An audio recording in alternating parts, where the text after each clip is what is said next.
मेरा नाम मोहम्मद खालिक है। मैं unemployed youth physical education department में मास्टर्स करी है। और ये जो प्रेस वार्ता है, ये प्रेस वार्ता इस विषय में है कि जम्मू कश्मीर के अंदर इससे पहले एक स्कीम आई थी जिस स्कीम का नाम रहबरी खेल था। वो रहबरी पॉलिसी जो है वो 2017 में उसकी क्रिएशन और इम्प्लीमेंटेशन उसका 19 में हुआ था, जबकि सारे लोग उसमें जो एम्प्लॉय रिक्रूट हुए थे वो नियर अबाउट 3000 तक थे, और जो अभी इन सर्विस हैं वो नियर अबाउट 2700 के करीब है।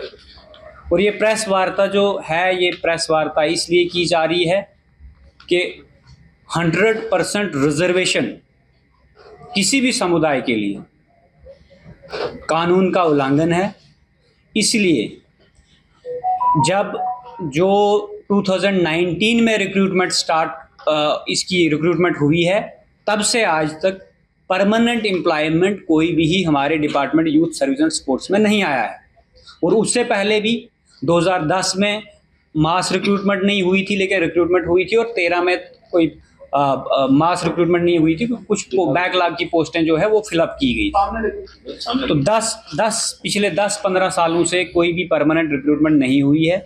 उसके बावजूद ड्यूरिंग क्वेश्चन आवर्स जब माननीय मंत्री कैबिनेट मंत्री सतीश शर्मा जी को क्वेश्चन आवर में एक क्वेश्चन पूछा गया कि आप रहबरे खेल की रेगुलाइजेशन कैसे कर रहे हो, उन्होंने कहा पॉलिसी के अंदर एक प्रोविज़न है, उस प्रोविज़न के तहत वो सारी पोस्टें जितनी भी यूथ सर्विस एंड स्पोर्ट्स में क्रिएट होंगी फिजिकल एजुकेशन टीचर की, या जो वैकेंट हैं वो रिजर्व रहेंगी सिर्फ रहबरे खेल के लिए, और नई रिक्रूटमेंट आने वाले 10 साल में कोई नहीं होगी। क्यों नहीं होगी? क्योंकि 900 पोस्टें इनकी आरटीआई एक्ट के तहत इन्होंने जो जवाब दिया है, 900 कुछ पोस्टें, 923 पोस्टें जो हैं वो वैकेंट हैं डिपार्टमेंट के अंदर। तो नेक्स्ट पोस्टें ये 3000 क्रिएट होने तक कोई एम्प्लॉयमेंट नहीं आएगा। तो जो लोग 2019 के बाद मास्टर्स डिग्री कर रहे हैं, पीएचडी कर रहे हैं, नेट सेट कर रहे हैं, वो कौन सी जगह एम्प्लॉयमेंट लेंगे? ये फंडामेंटल राइट का वायलेशन है। According to the supreme court guidelines Uma Devi versus state of Karnataka, apex court ने बड़े ब्रीफली ये कहा है कि जो व्यक्ति किसी क्रिएटेड पोस्ट के अगेंस्ट नहीं लगा है, वो व्यक्ति परमानेंट क्लेम नहीं कर सकता है, रेगुलाइजेशन क्लेम नहीं कर सकता है, ये कोर्ट का कहना है। और ना ही कोई भी सरकार एग्जीक्यूटिव ऑर्डर से उसको रेगुलाइज कर सकती है। उसके बावजूद अगर जम्मू कश्मीर में ऐसी आए दिन ऐसी स्कीमें आते रहती है, रहबरीज की पॉलिसीज आते रहती, लेकिन जो लोग इस वक्त डिग्री होल्डर्स हैं उनके मौलिक अधिकारों का हनन है। आर्टिकल 14 का और आर्टिकल 15 का और आर्टिकल 16 का। इक्वल अपॉर्चुनिटी हमारा फंडामेंटल राइट है, हमें नौकरी लेने का अधिकार है। लेकिन ये पॉलिसी है, ये हमें अफेक्ट इस वजह से कर रही है,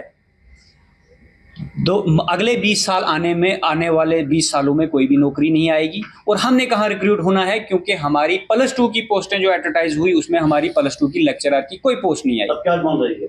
हाँ जी, हमारी डिमांड जो है जनाब, हमारी डिमांड है सबसे पहले जो एक 2022 में एक कॉन्स्टिट्यूशनल कमेटी कॉन्स्टिट्यूट की गई गवर्नर के द्वारा, उस कमेटी ने सारी इस पॉलिसी को स्क्रूटनाइज करके ये कहा कि जो लोग इसमें चार रिकमेंडेशन दी उन्होंने, वो मिनट्स ऑफ द मीटिंग 19/5/2022 को ऑफिस मेमो जनरल एडमिनिस्ट्रेशन का है।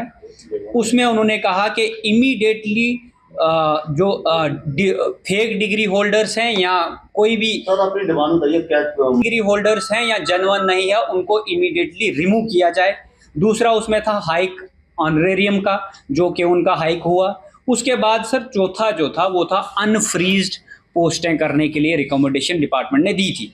जबकि आज जो हमारी डिमांड है, हम बोल रहे हैं कि वो अनफ्रीज जो पैरा चौथा था उसमें अनफ्रीज्ड पोस्टों को अनफ्रीज करने के लिए, जबकि उन्होंने फ्रीज कर दिए। और हमारी डिमांड है कि सारी पोस्टें जितनी भी क्रिएट होती हैं फिजिकल एजुकेशन में या वैकेंट हैं, उनको अनफ्रीज करके direct recruitment on the basis of merit recruiting agency के थ्रू परमानेंट एम्प्लॉयमेंट प्रोवाइड किया जाए, ना कि मेमोक्री बनाया जाए एम्प्लॉयमेंट को। मेमोक्री यानी आप मजाक बना रहे हो, आप रहबरे खेल में लगा रहे हो, फिर 7 साल का टाइम पीरियड ले रहे हो, फ्री में नौकरी ले रहे हो, और उसके बाद आप उनको रेगुलाइज करने के लिए भी आप बोलोगे कि 7 साल के बाद भी आपका सेटिस्फैक्ट्री, अगर आपकी कोई सेटिस्फैक्ट्री जॉब है तो आप उनको परमानेंट करोगे।